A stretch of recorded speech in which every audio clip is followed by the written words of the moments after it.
के लिए आपका पोर्टफोलियो बेहतर बनाने में हमारे एक्सपर्ट्स करते हैं आपकी हेल्प। कोई भी सवाल आपके पास है portfolio planning related, goals related, जो फंड्स आपने चूज किए हैं, जो प्लानिंग आपने की है वो सही है फिर नहीं, हर तरीके के सवाल शो में हम करते हैं शामिल। आप अपने सवाल में भेज सकते हैं, नोट कीजिए कैसे पार्टिसिपेट कर सकते हैं शो में। 7045220000 हमारा व्हाट्सएप नंबर है। ईमेल करें yourmoney@10w18.com। फेसबुक ट्विटर पर जाएं, अपने सवाल हमें लिख भेजिए। आस्क आवाज योर मनी हैशटैग लगाइए पहले और अपने सवाल को लिख भेजिए। इस शो को आप देख भी सकते हैं सोशल मीडिया प्लेटफॉर्म्स के थ्रू लाइव इस समय, अगर आप टीवी के सामने नहीं हैं। हमारे साथ है वाइज इन्वेस्ट प्राइवेट लिमिटेड के सीईओ हेमंत रुस्तगी। हेमंत जी नमस्कार, स्वागत है आपका। अच्छा हेमंत जी, क्वेरीज लो उससे पहले एक चीज आपसे पूछना चाहती हूँ। आज ही हम एमफी का डाटा देख रहे थे मई मंथ का। एसआईपी इनफ्लोज तो रिकॉर्ड रहे हैं, लेकिन इक्विटी म्यूचुअल फंड्स की तरफ जो फ्लोज रहे हैं वो घटे हैं। वो तमाम व्यूअर्स जो ये हमारा शो देखते हैं, जो इक्विटी म्यूचुअल फंड से पोर्टफोलियो बनाते हैं, क्या सजेशन उनके लिए है? क्या ये सही टाइम है, अगर अब तक आपने बैकफुट पे रहे हैं इक्विटी म्यूचुअल फंड्स में पैसे डालने का, लॉन्ग टर्म विजन के साथ, स्टैगर्ड मैनर में, या डेट टूल्स में भी अभी एक्सपोजर रखना चाहिए, जैसे कि हमने फ्लोज आते हुए देखे हैं मई मंथ के दौरान? क्या सजेशन और क्या व्यूज आपके इस पर?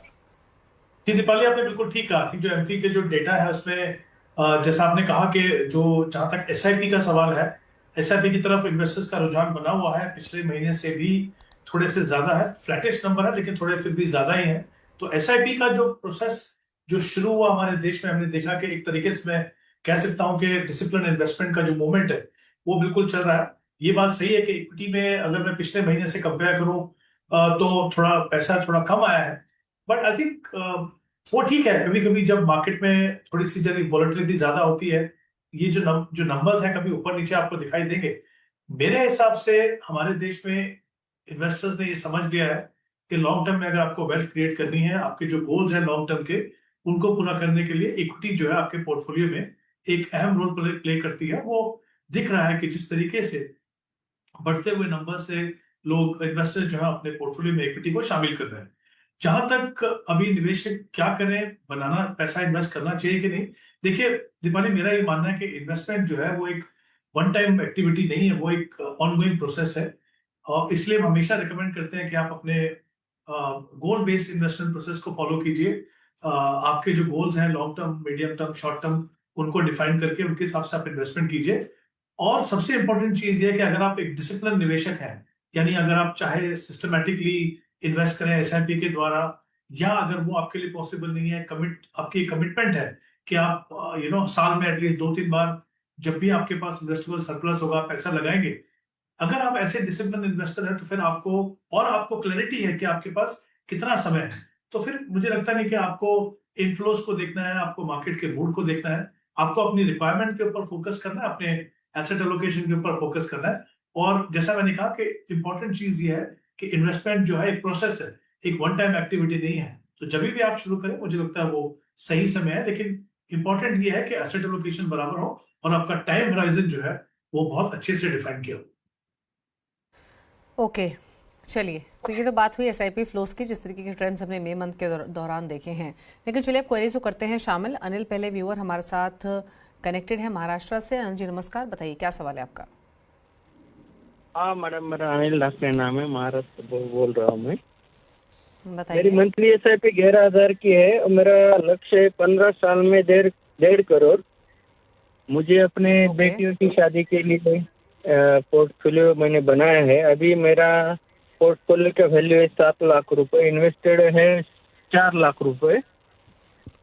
और मेरे जो फंड है वो SBI ब्लू चिप है, इसमें 1,000 रुपए मंथली एसआईपी है। SBI फ्लेक्सी कैप है, उसमें 1,000 मंथली है। HDFC स्मॉल कैप फंड है, उसमें 1,000 है।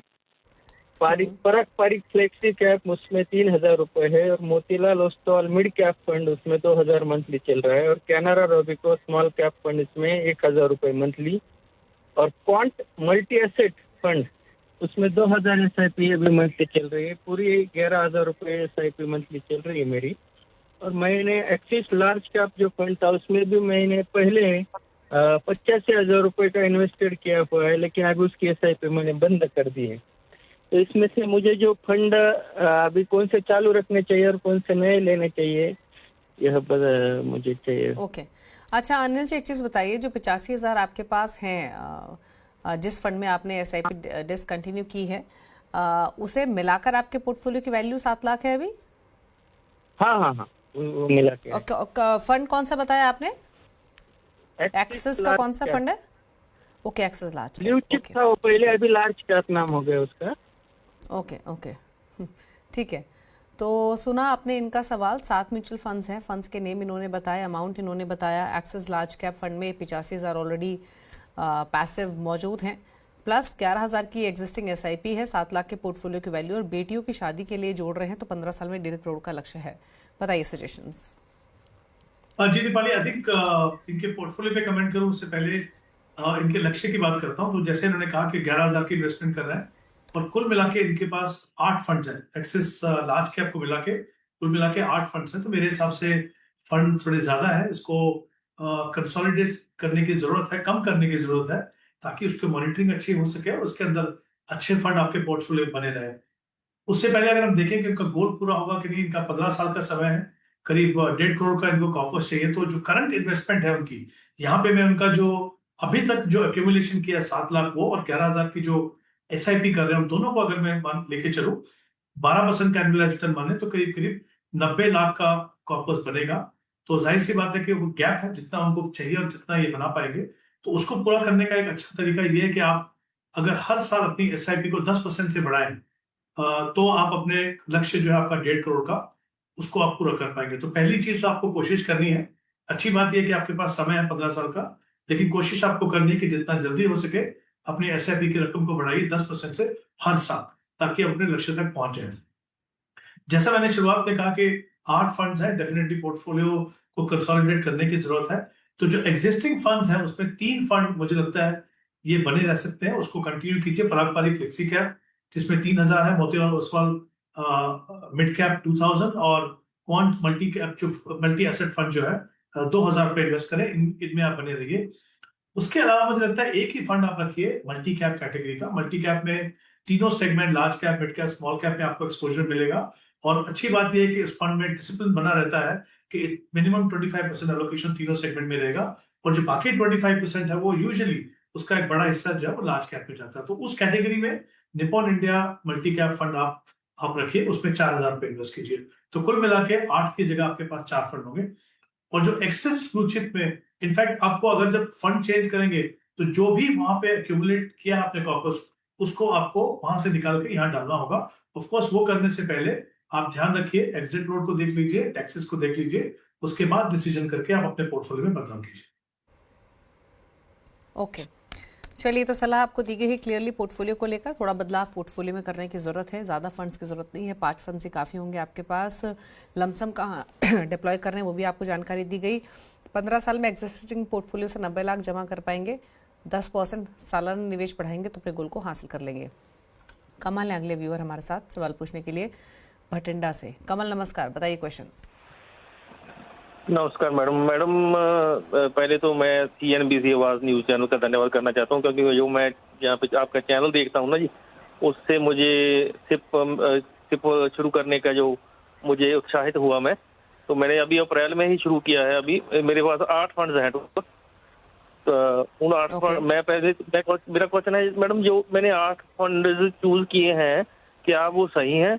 अगर वो सही हैं तो जो मेरा है जी 2 CR का जो मेरा टारगेट है मेरा है जी आफ्टर 12 ईयर्स, क्योंकि मेरी जो रिटायरमेंट है, मैं गवर्नमेंट जॉब करता हूँ, तो मेरी रिटायरमेंट के मुताबिक मतलब मैं सोचता था भी अभी मेरी एज लगभग 46 के ऑलमोस्ट हो गई है, तो 58 पर मेरी जो है रिटायरमेंट है, तब तक मेरे पास क्या 2 CR का कॉर्पस इन फंड्स की वजह के साथ हो जाएगा अगर मैं इसे 10% स्टेप अप भी करता हूँ? तो एक तो 2 क्वेश्चन थे मैडम कि फंड्स सही हैं, अगर सही है तो क्या मेरा टारगेट पूरा हो जाएगा या नहीं हो जाएगा? प्लीज ये मुझे बता दें जी। बिल्कुल बताएंगे कमल जी, और हमारा पर्पस यही है शो के जरिए कि जो इन्वेस्टर्स इन्वेस्टेड हैं उनकी प्लानिंग बेहतर हो सके, और जो अब तक इन्वेस्ट नहीं कर रहे हैं वो इन्वेस्ट करना शुरू करें, क्योंकि छोटी छोटी सेविंग से ही आप बड़े गोल्स को पूरा कर सकते हैं। रही बात आपके सवाल की, तो इन्होंने नया पोर्टफोलियो बनाया है हेमंत जी। 8 फंड्स हैं इनके पास। मैं क्विकली नेम्स मेंशन कर देती हूँ। SBI contra, ICICI blue chip, HDFC mid cap, Parag Parikh flexi cap, HDFC balance advantage, Nippon India small cap, साथ ही ICICI prudential multi asset. 3000 each ये डाल रहे हैं, यानी 24,000 की SIP हुई। 12 साल में 2 करोड़ का टारगेट है। 10% स्टेप अप करने के लिए रेडी हैं। बताइए सजेशंस इनकी प्लानिंग पर। जी दीपाली, आई थिंक यहाँ पे भी हम उनके टारगेट से शुरुआत करते हैं। जैसे उन्होंने कहा कि 12 साल का समय है, 2 करोड़ का इनका जो टारगेट है। और अच्छी बात यह है कि इन्होंने पोर्टफोलियो ऑलरेडी बना लिया है और कमिटेड है कि 10% से अपने SIP को स्टेप अप करेंगे।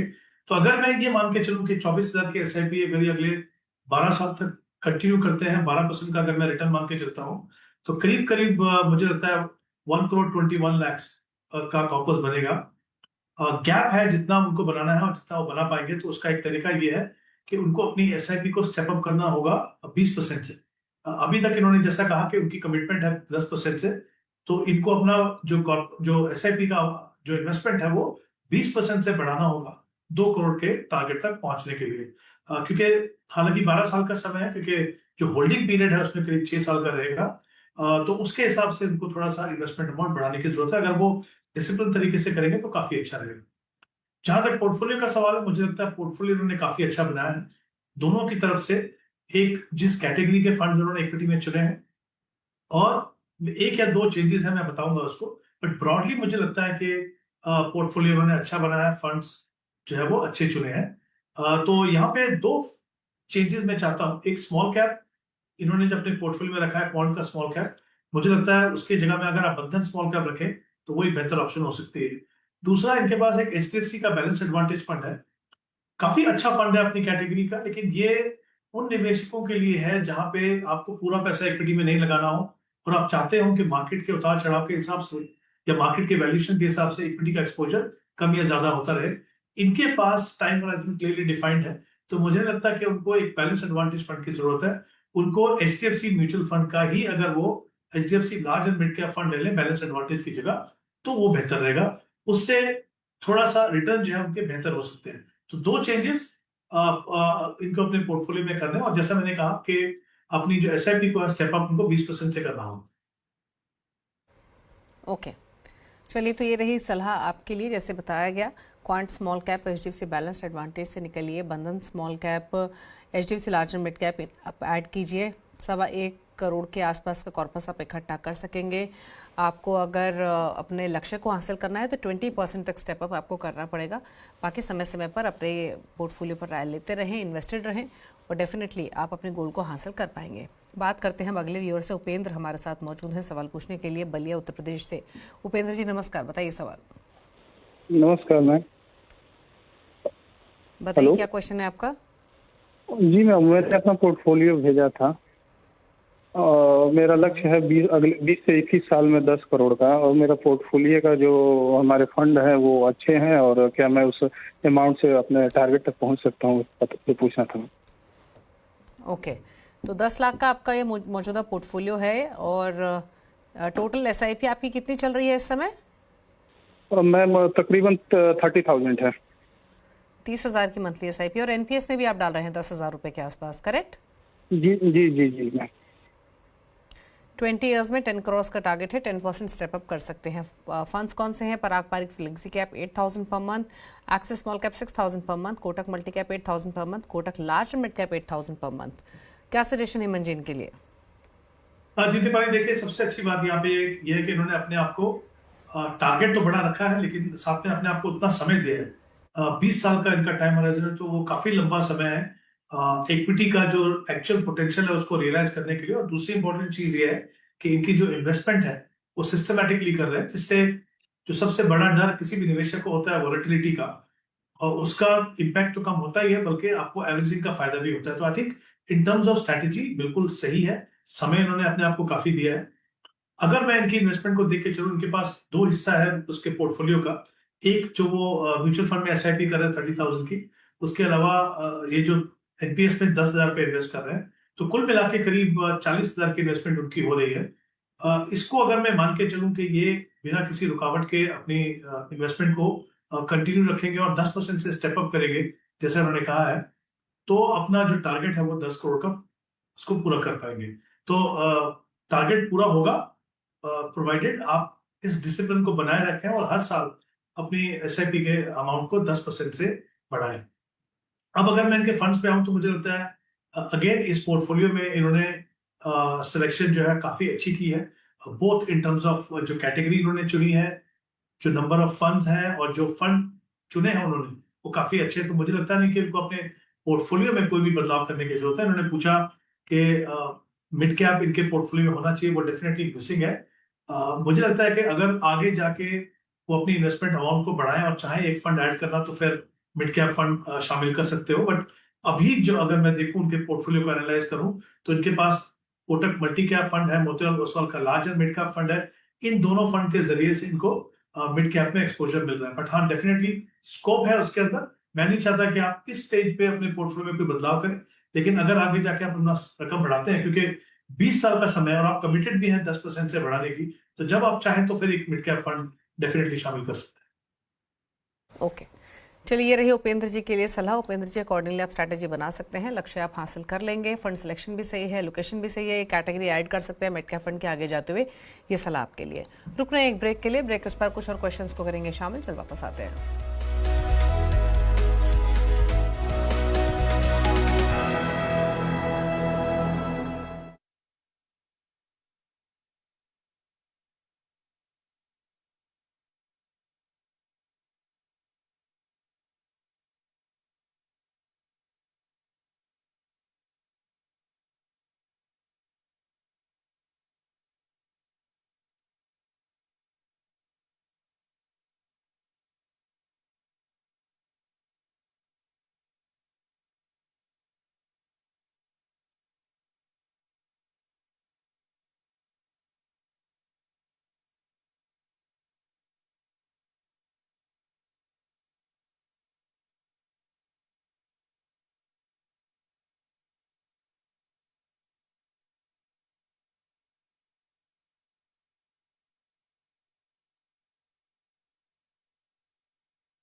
आप देख रहे हैं योमनी, हमारे साथ है वाइस इन्वेस्ट प्राइवेट लिमिटेड के सीईओ हेमंत रोस्तगी, जो आप सभी क्वेरीज को आंसर कर रहे हैं। बात करते हैं अगले व्यूअर से जो अनंत देशमुख हैं, कनेक्टेड है हमारे साथ नागपुर से।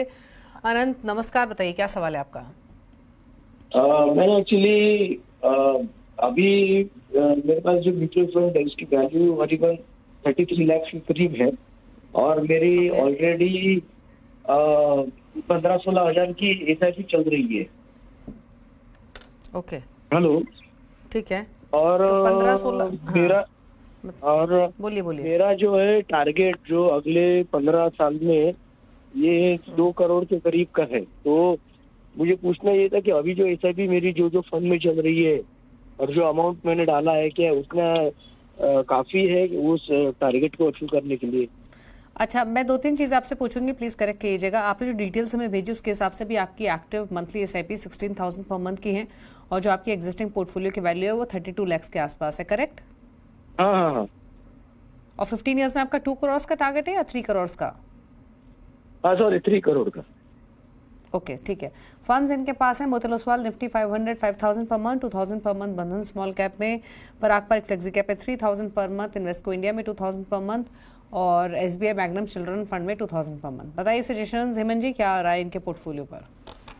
जय दीपाली, देखिए इनकी जो, जैसा इन्होंने कहा कि इनकी SIP जो है करीब 16,000 की है अभी और 32 लाख के करीब इन्होंने कॉर्पस ऑलरेडी एक्यूमुलेट किया। तो जाहिर सी बात है कि पिछले कुछ सालों से उन्होंने अपना इन्वेस्टमेंट प्रोसेस को शुरू कर दिया था, जो बहुत ही अच्छा है। और क्योंकि इसके बाद भी यहाँ से इनके पास 15 साल का समय है, जो इनका टारगेट है 3 करोड़ पूरा करने के लिए, तो काफी लंबा समय है इनके पास।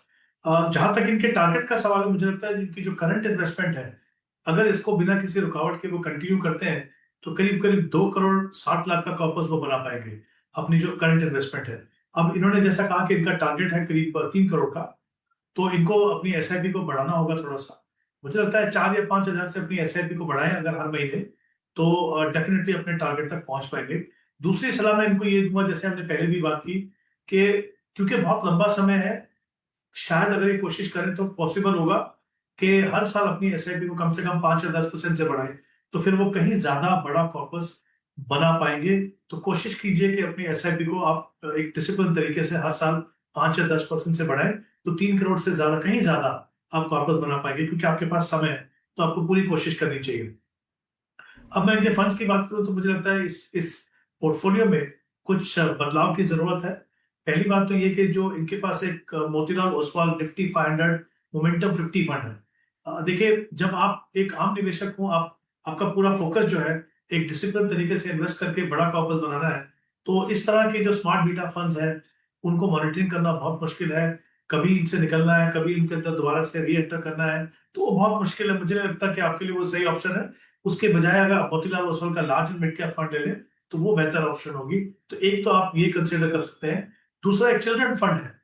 देखिए, चाहे वो चिल्ड्रन फंड हो, चाहे वो रिटायरमेंट फंड हो, ये जो गोल बेस्ड जो फंड्स होते हैं, इनका कोई बहुत ज्यादा फायदा नहीं। मुझे लगता है जो आम जो नॉर्मल फंड जो है, वेल डाइवर्सिफाइड पोर्टफोलियो वाले, वो फंड ज्यादा बेहतर परफॉर्म करते हैं। तो SBI में SBI कॉन्ट्रा अगर आप कंसिडर करें चिल्ड्रन फंड की जगह, तो वो एक बेटर ऑप्शन हो सकती है। तीसरा, इनके पास एक बैलेंस एडवांटेज फंड है HDFC। हमने थोड़ी देर पहले ही एक क्वेरी के आंसर में ये डिस्कस किया था। इतने लंबे समय के लिए बैलेंस एडवांटेज फंड की जरूरत नहीं है। हालांकि ये कैटेगरी अच्छी है, ये फंड काफी अच्छा परफॉर्म कर रहा है, लेकिन मुझे नहीं लगता वो आपके लिए सूटेबल है। तो यहाँ पे भी मैं रिकमेंड करूंगा कि HDFC का लार्ज मिड कैप फंड देखिए। तो ये 3 बदलाव आपको अपने पोर्टफोलियो में करने हैं। बाकी जो फंड्स हैं आप उनमें बने रहे। हालांकि इन्होंने इन्वेस्को का कौन सा फंड है वो मेंशन नहीं किया है, बट ये 3 बदलाव करेंगे तो आप डेफिनेटली, और जैसा मैंने कहा, 4 या 5 हजार से अपनी SIP बढ़ाएं तो अपने गोल तक पहुंच पाएंगे। ओके, तो अनंत जी, अगर आप सुन पा रहे हैं तो clearly Motilal Oswal Nifty 500 momentum, SBI children, HDFC balance advantage, इन फंड्स की आपके पोर्टफोलियो में जरूरत नहीं है। चिल्ड्रन फंड रिकमेंडेड नहीं है, HDFC बैलेंस एडवांटेज आपके होराइजन के हिसाब से नेसेसरी नहीं है पोर्टफोलियो में। 3 नए फंड्स जो आपको रेकमेंड किए गए हैं, इन 3 की जगह वो हैं Motilal Oswal large mid cap, SBI Contra, HDFC multi cap. ये आपका पोर्टफोलियो होना चाहिए, पुराने और नए फंड्स का कॉम्बिनेशन। गोल की बात करें 2.60 करोड़ का टारगेट आप हासिल कर लेंगे। थोड़ा स्टेप अप करेंगे तो आसानी से अपने लक्ष्य को हासिल कर लेंगे, जो कि 3 करोड़ के आसपास का है, जैसे आपने मेंशन किया। बट जो बदलाव आपको रेकमेंड किए गए हैं वो आप नोट कर लीजिए। चलिए, क्वेरीज तो इतनी ही लेंगे। पूछ लेते हैं हेमंत जी से उनके टॉप 4 फंड्स। हेमंत जी, बताइए कौन से फंड्स आपने पिक किए आज? जी दीपाली, सबसे पहले मल्टी कैप कैटेगरी में निपॉन मल्टी कैप फंड, और लार्जर मिड कैप कैटेगरी में 2 fund, Motilal Oswal larger mid cap और इन्वेस्को लार्जर मिड कैप, ये 2 फंड इस कैटेगरी के, और एक फ्लेक्सी कैप है HDFC फ्लेक्सी कैप। मुझे लगता है चाहे आप एग्जिस्टिंग इन्वेस्टर हो, चाहे आप नए निवेशक हो, ये फंड्स आपको मदद करेंगे एक वेल डाइवर्सिफाइड पोर्टफोलियो बनाने की, और इनके फंड की जो क्वालिटी है पोर्टफोलियो काफी अच्छी है, कंसिस्टेंटली अच्छा परफॉर्म कर रहे हैं। ओके, चलिए शुक्रिया हेमंत जी आपका आने के लिए शो में, सभी क्वेरीज को आंसर करने के साथ साथ ऑफर फंड्स शेयर करने के लिए हमारे व्यूअर्स के साथ। Thank you. इसी के साथ एक ब्रेक के बाद भी खबरें जारी है CNBC आवाज पर। नमस्कार।